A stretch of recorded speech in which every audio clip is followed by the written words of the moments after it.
ایک سوال اور کر لیجیے تاکہ پھر ہم آگے بڑھیں.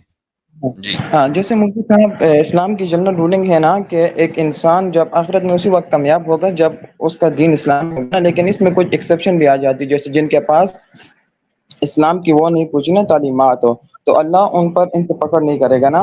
تو ابھی اس سے ملتا جلتا میرا یہ سوال ہے نا کہ ابھی ایک انسان ہے نا وہ الہاد کو بھی اسٹڈی کرتا ہے، اسلام کو بھی کرتے ہیں اور دوسرے مذاہب کو بھی کرتا ہے، لیکن اس کی عقل اس کو اس نتیجے پر پہنچاتی ہے کہ مثلا الہاد صحیح ہے نا، تو کیا اللہ تعالیٰ اس بات پر اس کی پکڑ کرے گا؟ لیکن مجھے لگتا ہے نہیں کرنی چاہیے، کیونکہ یہ جو عقل ہے یہ تو اللہ تعالیٰ نے ہمیں دی ہے. اب یہ جو میری عقل مجھے یہ کہتی ہے کہ یہ والا مذہب صحیح ہے، تو اس میں تو میرا کوئی قصور نہ ہوا نا. ٹھیک. دیکھیں یہ بات بالکل درست ہے کہ اللہ تعالیٰ نے ہمیں عقل دی ہے اور ظاہر ہے کہ یہ اللہ تعالیٰ کی مخلوق ہے، لیکن عقل کا صحیح استعمال کرنا یہ میری اور آپ کی ذمہ داری ہے. مثلا آپ ایک فوجی ہیں ملک کے، پاکستان کی آرمی کے، کہیں بھی کسی بھی ملک کے آرمی کے آپ فوجی ہیں، آپ کو بندوق دے دی اور اس بندوق کا مقصد کیا ہے کہ آپ دشمن کو ماریں گے. آپ نے اپنوں کو پہ ہی گولیاں چلانی شروع کر دی، آپ نے اپنے ہی گرانے شروع کر دیے، تو کیا ہوگا؟ کورٹ مارشل ہوگا نا فوری طور پر کہ بھائی بندوق اس لیے دی تھی کہ جب دشمن آئے گا تو اس کا حملہ روکنا ہے. آپ نے اپنے ہی سویلینز کو گرانا شروع کر دیا، تو ظاہر ہے کہ اس سے بڑھ کر اور کیا جرم ہوگا ایک فوجی کا. اللہ تعالیٰ نے عقل دی ہے، یہ ایک ہتھیار ہے ایک انسان کا، اس عقل کے ذریعے ایک انسان ترقی کر سکتا ہے. تو اس عقل کا صحیح استعمال کرنے کے بجائے آپ غلط استعمال کرنے لگیں. اس عقل کا مقصد یہ تھا کہ خدا کی اس تخلیق میں، اس کی مخلوق میں غور کر کے ایک انسان دنیا کے اندر ترقی کرے.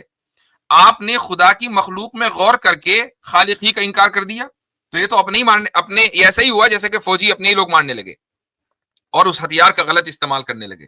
تو ظاہر ہے کہ اس کو سزا دی جائے گی. ایسے ہی ایک آدمی اگر یہ کہے کہ مجھے عقل دی ہے، میں الحاد اور اسلام دونوں کا مطالعہ کر رہا ہوں، مجھے لگتا ہے کہ الحاد max more sense, atheism max more sense, تو اس نے اپنی عقل کا غلط استعمال کیا، اور جب عقل کا غلط استعمال ہوگا تو اس پر سزا بھی ہوگی. نہیں مفتی صاحب، آپ فادر سے کا آرگومنٹ یہ کر رہے ہیں نا کہ میری نیت بالکل ٹھیک تھی. تھوڑا سا یعنی آپ کے مائک میں کچھ پرابلم ہے، تو اس کو نہیں تھوڑا مفتی آپ قریب کیجیے. جی نہیں مفتی صاحب، اگر فادر سے کا آرگومنٹ آپ یہ ایگری کر لینا کہ میری نیت بالکل صاف تھی، میں سچائی تک پہنچنا چاہتا تھا، لیکن عقل تھوڑی سی میری ناقص ہے، میں تھوڑی نوک جھوک ہو جاتی ہے، تو اس میں تو میرا کوئی قصور نہ ہوا نا. ناقص عقل ہونا اور عقل کا غلط استعمال کرنا دونوں میں فرق ہے. ناقص عقل کا مطلب یہ ہوتا ہے کہ ایک آدمی کے اندر تھوڑا سا جنون ہے، پاگل پن ہے، ٹھیک ہے، یعنی وہ چیزوں کو سمجھ نہیں پاتا ہے. تو اگر وہ سمجھ نہیں پاتا ہے تو اس کی ظاہر ہے کہ اکاؤنٹیبلٹی نہیں ہے، یہ بالکل ایک الگ چیز ہے. لیکن ایک آدمی کو عقل پوری دی گئی ہے، البتہ وہ ایموشنل ہے یا واٹ ایور جو بھی ریزن ہے، اور اس کی وجہ سے وہ غلط رزلٹ تک پہنچتا ہے، تو یہ ایسا ہی ہے کہ آپ کے پاس ہتھیار ہے اور آپ غلط جگہ اس کا استعمال کر رہے ہیں.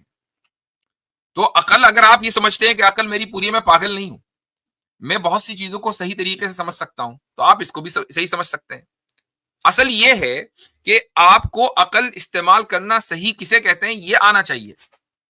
مثلا بنیادی چیز ہے وہ یہ کہ آپ مذہب کے تعلق سے شک میں مبتلا ہو جاتے ہیں، شبہ میں مبتلا ہو جاتے ہیں. میں پوچھتا ہوں کہ کیا آپ سائنس کے تعلق سے شک اور شبہ میں مبتلا ہوتے ہیں؟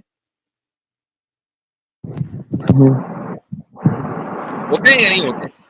نہیں ہوتا. ہاں، کیوں نہیں ہوتے؟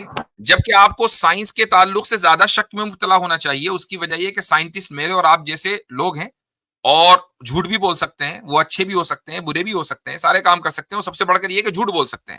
ان کے اپنے دنیاوی مفادات ہو سکتے ہیں. میں ہرگز یہ نہیں کہہ رہا ہوں لوگ مجھے میری اسکریپ کو کاٹ کرنا چلا دیں کہ بھائی ہم تو سائنس کے خلاف ہے. سائنس کے خلاف نہیں ہے، ہم اس پاسبلٹی کی بات کر رہے ہیں کہ سائنٹسٹ کا کہا ہوا پتھر کی لکیر نہیں ہوتا، وہ بدل بھی سکتا ہے، وہ غلط بھی ہو سکتا ہے، سائنٹسٹ جھوٹ بھی بول سکتا ہے، ہزار پاسبلٹیز ہیں.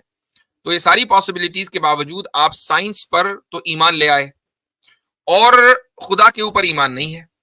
تو جہاں پر آپ کو شک کرنا چاہیے اور جہاں پر آپ کو اسکیپٹک ہونا چاہیے، اس کو چھوڑ کر آپ خدا اور مذہب کے تعلق سے شک کا شکار ہو رہے ہیں. تو اس کا مطلب یہ ہوا کہ عقل تو پوری تھی لیکن عقل کا استعمال صحیح نہیں تھا.